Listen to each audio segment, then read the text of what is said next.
Admiralty House, Mount Wise, Plymouth, headquarters of the Plymouth Command.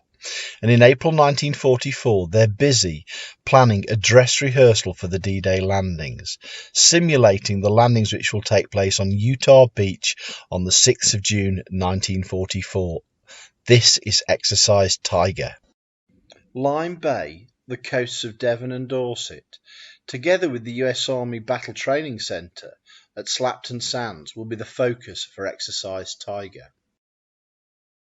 For the purpose of Exercise Tiger, Lyme Bay is turned into a gigantic roundabout as landing ships process around Lyme Bay before coming into land at Slapton Sands to discharge their truck cargo of troops, trucks and tanks.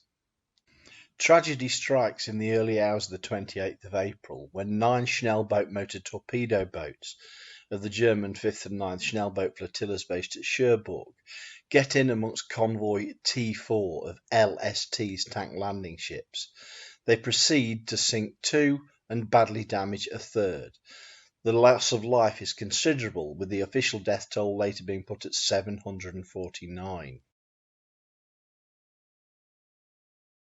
The tragedy of Exercise Tiger is swiftly buried beneath a weight of wartime secrecy and is further covered over by the momentous days following the D-Day landings on the 6th of June and the drive to liberate Europe. Effectively, the story is lost from public view until it is rediscovered in the 1980s, attracting considerable press and public interest.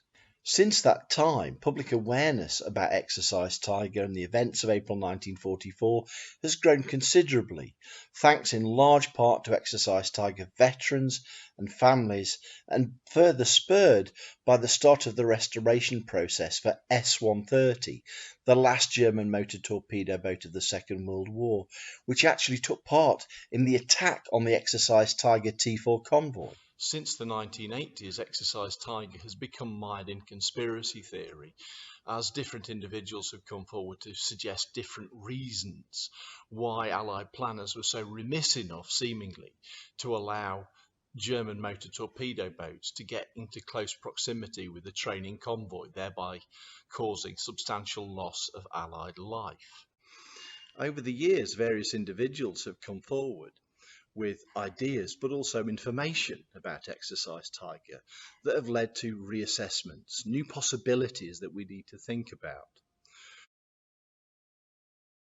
Earlier this year, I was approached by the family of Ensign William H. Hogan, United States Naval Reserve, who'd served on LST-51, destined to land on Omaha Beach on the 6th of June 1944. They were convinced that Dad knew something about Exercise Tiger. But what could he know? LST-51 was not part of Exercise Tiger, was not part of Force U, destined to land on Utah Beach. Like many good sailors, Ensign Hogan, even after retirement, had remained tight-lipped about certain aspects of his wartime service. As with many aspects of Exercise Tiger, the wave of wartime secrecy and the passage of years and the passing away of many veterans looked like this would simply be one of those research leads that simply ran into the sand. However, Ensign Hogan's family offered to send me the log of LST-51 for the night of the 27th and 28th of April 1944. Intrigued, I offered to take a look. The log of LST-51 revealed that it had been part of a 7-ship convoy of tank landing ships which had left Falmouth on the early morning of the 27th of April 1944, some of them towing large Rhino ferries behind them. Later, that convoy was joined by patrol craft of the United States Navy that were to provide a close escort to the convoy as it moved along the coast of both Cornwall and Devon before finally it entered Lyme Bay. Later, the convoy passed through the area immediately to the south of where Exercise Tiger's T4 convoy had met such a terrible fate. The log of LST-51 also suggested that at various points they were seeing something of the action against the T4 convoy, with the use of star shell and tracer fire lighting up the sky. However, I needed more detail. I needed to substantiate the precise route of the convoy in which LST-51 was involved. I needed to know whether or not the other ships in the convoy were also seeing something of the action that night. The family were kind enough to further help me with my research. Using the United States Naval Archives, they located the logs of the other LSTs and the patrol craft that were out with LST-51 that night. This convoy was codenamed Obstacle. This new data led me to carry out a reassessment of the events of the night of the 27th and 28th of April 1944 to work out precisely what had happened, in what order, and most importantly of all, what role had the Obstacle convoy played in the drama that night. At 2200 hours on the 27th of April, the 5th and 9th S-boat flotillas, 9 vessels carrying 36 torpedoes between them, each one capable of sinking a battleship, they leave the port of Cherbourg and sweep westwards to avoid the potential Allied blockade. From there, they move northwards, and halfway across the English Channel, they break up into 4 groups. 3 groups of 2 and 1 group of 3 to prospect Lyme Bay for the Allied shipping, which they're certain is there. This is a target-rich environment because there are over 200 vessels in Lyme Bay, each one of them involved in Exercise Tiger.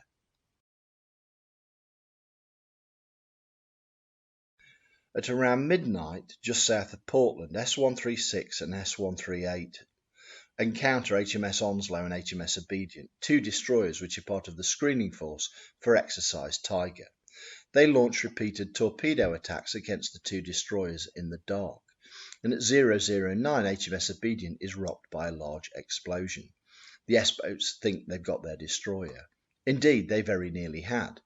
What's happened is that one of the torpedoes has exploded in the wake of HMS Obedient.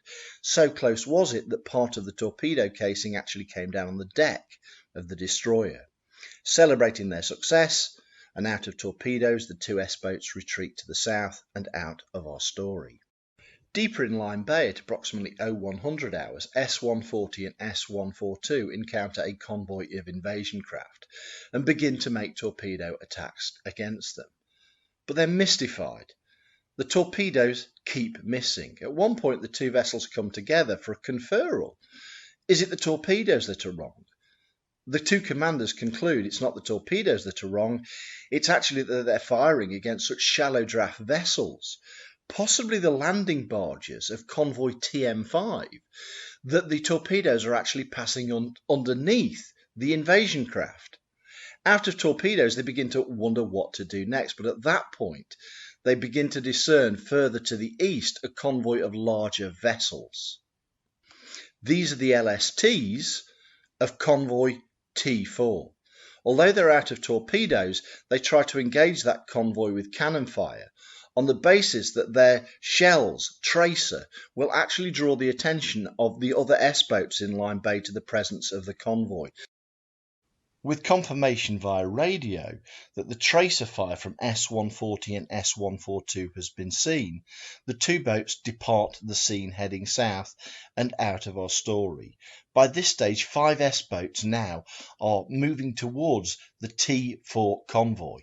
The lull in firing following the departure of S140 and S142 convinces those on the LSTs that this has simply been part of the exercise, part of the training experience. And just before 2 o'clock, they begin to secure from general quarters, just at the moment that 5 S-boats are closing in on the convoy. S100 and S143 will make a number of attempts at torpedoing some of the invasion craft before, out of torpedoes, they depart the scene and exit our story. But our principal focus at this stage is on the group of 3 S-boats, S130, S145 and S150, because just around 2 o'clock they are closing very rapidly with the convoy. At 2 a.m. this group of S-boats launches torpedoes. At 2:02, LST-507 is hit by torpedoes and slowly begins to sink. Over the next 20 to 25 minutes or so, LST-531 is hit by one or more torpedoes erupting into flame. She slowly begins to sink. Meanwhile, LST-289 is hit in the stern and crippled as a result of the torpedo explosion. With Lyme Bay lit up by ongoing tracer fire and the fire from two burning ships, at 0240, S-130, S-145 and S-150 are ordered to return home. By this stage, Allied naval units are rushing from east and west to converge on Lyme Bay to try and cut off the route of retreat of the S-boats. Chaos reigns. Nobody is precisely sure who is where.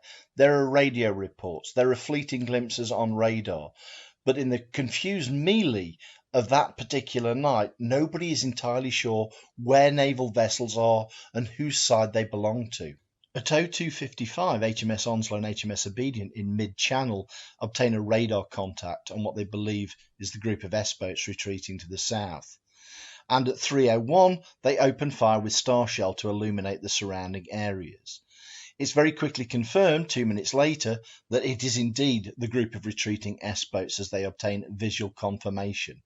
And at 03:03 and 30 seconds they open fire with their main armament. This is, however, the moment at which three navies are about to meet in mid-channel. Unknown to HMS Onslow and HMS Obedient, making its way slowly across Lyme Bay in mid-channel so as to avoid the maritime traffic connected with Exercise Tiger, has been the Obstacle Convoy, making its way round from Falmouth and heading towards Portland. The ships of the Obstacle Convoy are aware of what's taken place to the north of them. They've seen the gun flashes, they've heard the explosions, they've seen the burning, and now they're in the midst of a firefight between HMS Obedient, HMS Onslow, and the three S-boats, which are trying to get further to the south. They're in such close proximity to the retreating S-boats that 0308, LST-286, part of the Obstacle Convoy, actually sees the three S-boats moving very quickly. 30 seconds later, HMS Obedient and HMS Onslow, having lost the S-boats in the dark, switch their fire to the LST convoy because they believe the LST convoy is actually the group of retreating S-boats. That fire is swiftly checked as the patrol craft of the United States Navy turn on recognition lights. No damage has been done, but in the confusion, the S-boats have cut through the Obstacle Convoy, retreating to the south. The S-boats make good their escape as Onslow and Obedient are forced to break off their pursuit. All 9 S-boats will return safely to Cherbourg, although they're harried by Allied aircraft as they begin to approach the French port. The Obstacle Convoy will make its way safely round to Portland. Obstacle's entry into Portland will, however, be disrupted by the arrival of LST-515 from the T4 convoy. She's picked up survivors out of the water and has now made her way round to Portland at great speed to get survivors, many of whom are wounded, off ship and into hospitals. The crews of the Obstacle convoys watch, sadly, as survivors and dead and wounded are evacuated from LST-515 to the fleet of waiting ambulances on the quayside. We can see the dead of Exercise Tiger's T4 convoy as having been killed in a tragic training exercise. And we must also remember that the way you mitigate the risks of war is by training, by the highest professional standards, by the morale and by the ethos and spirit of those who are called on to take part in battle. But we must also see the dead of Exercise Tiger as soldiers and sailors killed in action against an enemy in a battle spanning several hours, which would extend out from the coast of England to the coast of France. What Mark Felton has rightly called the Battle of Lyme Bay. The new evidence presented in this film only serves to emphasise that fact. And thanks to Ensign Hogan's story, we begin to see some things in a new light, perhaps. By comparing the German, British and American accounts, we now understand some of the strange quirks with regard to this action. such as the apparently strange lull between 1:45 a.m. and 2 a.m. as S-140 and S-142 completed their gun run against the T-4 convoy and before the first torpedo hit LST-507. It also explains the other strange lull between around 2:30 a.m. and the developing action against HMS Onslow and HMS Obedient and the 3 S-boats that would engulf the obstacle convoy at around 3 a.m. What previously was put down to mistakes in the chronology or firing at shadows now emerges as the reality of 3 navies meeting in mid-channel at the same moment. It's also worth reflecting on the fact that this tragedy had the potential to be so much bigger. Of the 9 S-boats carrying 36 torpedoes that had entered Lyme Bay that night, only perhaps 5 torpedoes had found their mark. 5 out of 36. Partly this was down to good luck, but also it was down to the fact that the S-boats had no wish to hang around, to make perfect their aim. The professional standards of the Royal Navy and the United States Navy, and an ethos that followed the traditions of Nelson in aggressive action, of engaging the enemy more closely, of getting stuck in at every possible opportunity to take the fight to the enemy, gave the S-boats no reason to linger that night, or indeed any night. They might have used their guns against some of the invasion barges of convoy TM5, for example. They might have lingered just a little longer to make perfect their aim. But they didn't. Those S-boats, manned by brave and capable and equally professional sailors, were increasingly outnumbered by the Allied navies. And they were defensively minded even before they entered Lyme Bay, because of repeated encounters with the Royal Navy in the English Channel. Take the fight to them at every opportunity. They were not going to hang around. Once their torpedoes were gone, the S-boats were gone, heading for home and the comparative safety of Cherbourg.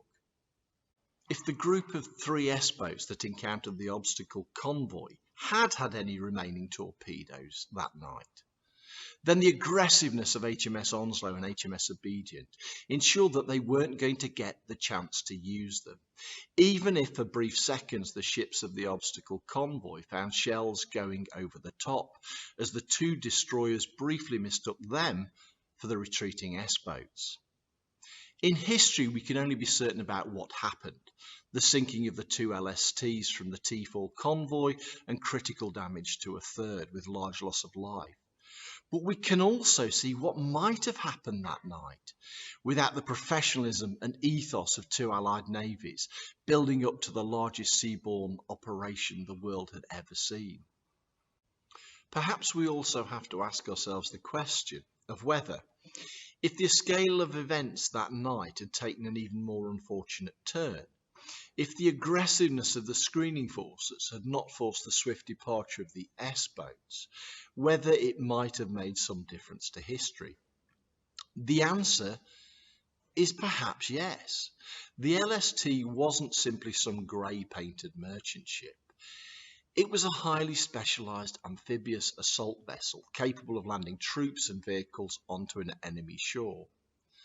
And in April 1944, they were in short supply. The Allies were in desperately short supply of them. 2 weeks before Exercise Tiger, British Prime Minister Winston Churchill wrote to a senior figure in the United States Navy to express personal concern at the shortage of LSTs and the possible impact on forthcoming Allied operations in Europe. It doesn't get much more serious than that. For the Normandy landings, the Allies needed a number of LSTs to be available, and the Exercise Tiger losses took down to 0 the strategic reserve of LSTs, took down to the bare minimum requirement of LSTs available for D-Day, which it was considered necessary to have for success. Further losses of LSTs that night, in addition to the loss of human life, would have taken the number of LSTs immediately available below the level at which it was considered necessary to have in order for success on D-Day. So therefore, an even greater what if hangs over the events of the 27th and 28th of April 1944.